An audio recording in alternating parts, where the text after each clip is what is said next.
Hello, dear student. Today we are discussing about the metabolism of lipid या fatty acids जो molecules हैं या बस ये जो अम्ल हैं उनका किस तरह से मेटाबॉलिज्म हो सकता है, उनसे किस तरह से एनर्जी प्रोड्यूस होती है। और इससे पहले हम लिपिड मॉलिक्यूल्स की अगर हम बात करते हैं तो लिपिड मॉलिक्यूल्स बहुत ही इम्पोर्टेंट मैक्रोमॉलिक्यूल्स हैं और ये कोशिका की विभिन्न जो संरचनाएं हैं फॉर्मेशन में काम आती है। इसके अलावा हार्मोन्स के रूप में काम आती है।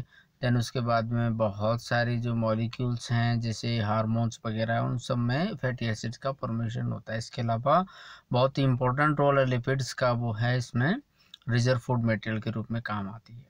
जैसा कि आपको पता है कि लिपिड्स में जो रिजर्व जो एनर्जी होती है in compare to other molecules like carbohydrate proteins, उनके कंपेयर में ज़्यादा एनर्जी इसमें रिलीज होती है। तो जनरली जो एनिमल्स और प्लांट्स हैं उसमें रिजर्व फूड जो रिज़र्व किया जाता है, जो लंबे समय तक रिज़र्व किया जाता है, वो लिपिड या फैट्स के रूप में रिज़र्व किया जाता है।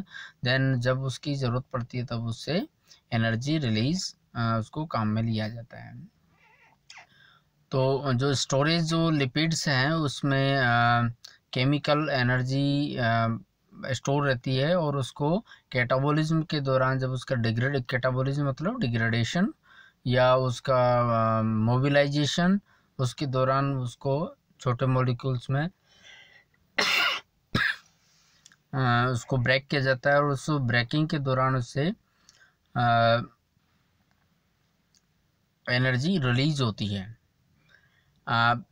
इसमें जो जैसे प्लांट्स में अगर हम बात करते हैं तो specially in germination of seeds में जो स्टोरेज जो मॉलिक्यूल्स होते हैं, जो फर्स्ट वो लिपिड के रूप में रहते हैं, स्टोर्ड रहते हैं और उनको फिर जैसे ही पौधा जर्मिनेट होता है तब वो उस लिपिड्स को एज ए फूड के रूप में काम में लेते हैं।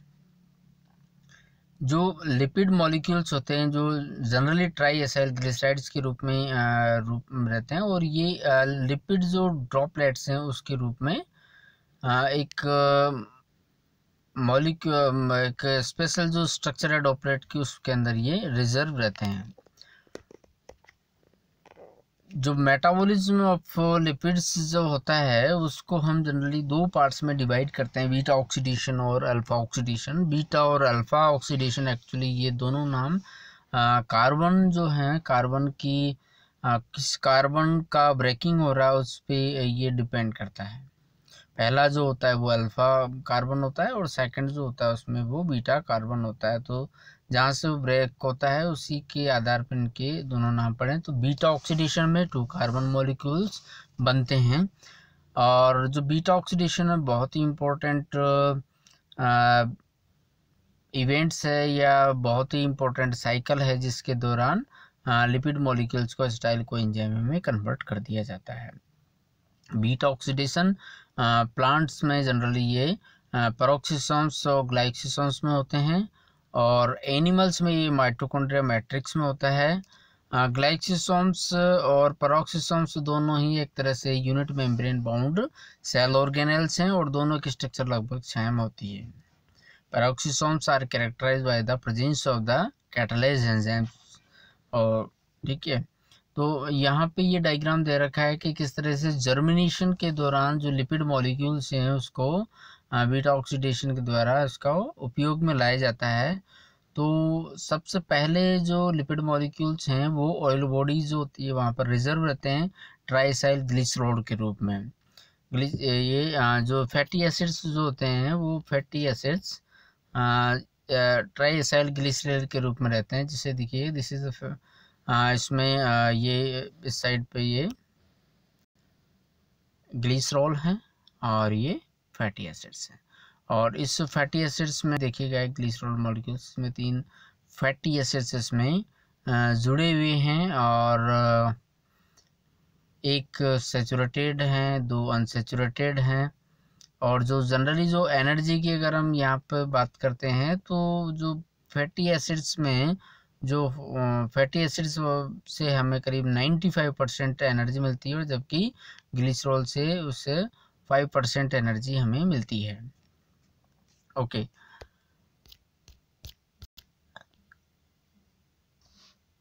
तो फैटी एसिड्स में जब लाइपेज एंजाइम्स काम करता है तो लाइपेज एंजाइम्स की उपस्थिति में फैटी एसिड्स और ग्लिसरॉल में ये कन्वर्ट हो जाते हैं। देन फैटी एसिड्स एक अनदर एंजाइम्स की उपस्थिति के दौरान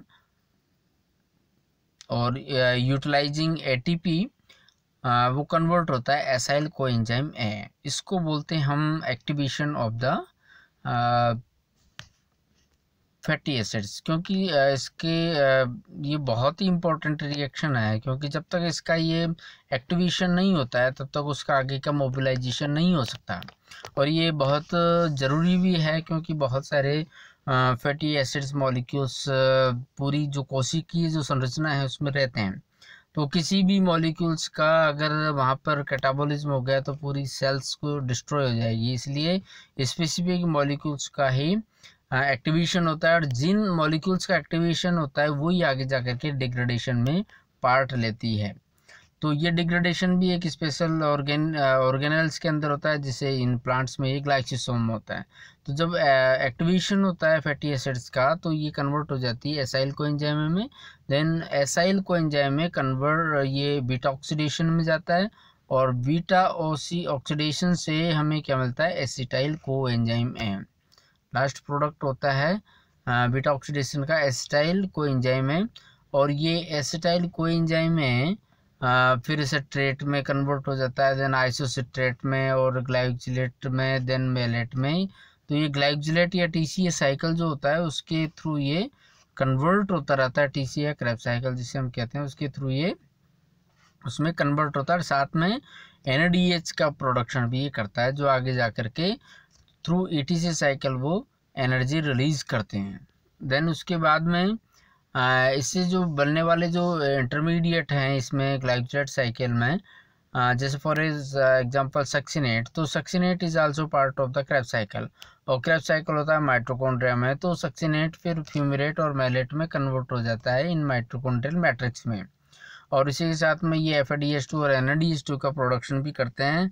और कुछ मेलेट जो होता है, कुछ मेलेट माइटोकॉन्ड्रिया से इसमें साइटोप्लाज्म में सीक्रेट हो जाते हैं और वहाँ पर ये मेलेट कन्वर्ट हो जाता है ऑक्जेलोएसीटेट में, और ऑक्जेलोएसीटेट कन्वर्ट हो जाएगा फास्फोइनोल पायरुवेट में।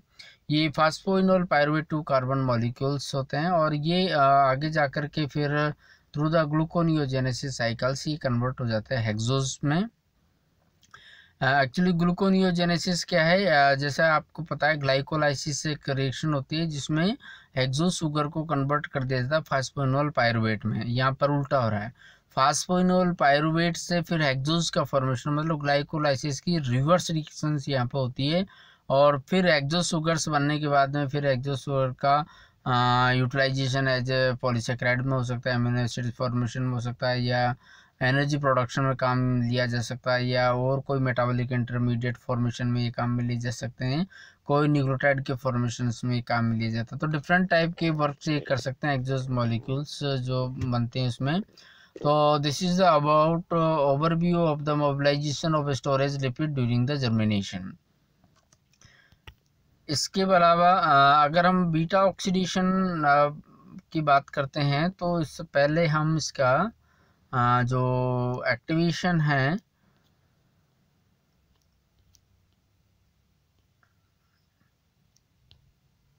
Okay, now we should discuss about beta oxidation. तो बीटा ऑक्सीडेशन की अगर हम बात करते हैं तो बीटा ऑक्सीडेशन में 4 इम्पोर्टेंट स्टेप्स होते हैं जिसके थ्रू वो एसिटाइल कोएंजाइम में कन्वर्ट हो जाता है फैटी एसिड्स। पहला होता है dehydrogenation to delta square trans unsaturated structure. दूसरा होता है addition of water to the result which resulting in the double bond. And third is the oxidation of the beta hydroxy acyl coenzyme to a ketone group. और fourth है इसमें थायोलाइटिक cleavage to coenzyme है। इसमें जैसे first हम इसमें लेते हैं, इसमें जैसे मान लीजिए 16 कार्बन मॉलिक्यूल से हम इसकी स्टार्ट करते हैं बीटा ऑक्सीडेशन को। तो इसमें जो पहला जो रिएक्शन होती है वो होती है डिहाइड्रोजिनेशन टू, मतलब इसमें एक वाटर मॉलिक्यूल्स का लॉस होता है। और इसी के साथ में दो जो कार्बन है यहाँ पर, ये देखो इसमें, इसको स्टार्ट करने से पहले हमें इसकी स्ट्रक्चर समझना ज़रूरी है। ये कीटोन ग्रुप है और ये फर्स्ट कार्बन है जिसको अल्फा कार्बन बोलते हैं और इसको हम बीटा कार्बन के बोलते हैं। तो एक बीटा ऑक्सीडेशन में क्या होगा, इसके बीच में से यहाँ से ब्रेक होगा, ये इस जगह से यहाँ से ये ब्रेक होगा, ये मॉलिक्यूल्स अलग हो जाएगा इससे, इसलिए इसको बीटा ऑक्सीडेशन के नाम से जानते हैं। अल्फा ऑक्सीडेशन में ये पहला मॉलिक्यूल्स रिलीज होगा। तो कुल मिलाकर के जो बीटा ऑक्सीडेशन में जो लास्ट में जो प्रोडक्ट बनेगा वो 2 कार्बन लॉन्ग्स होगा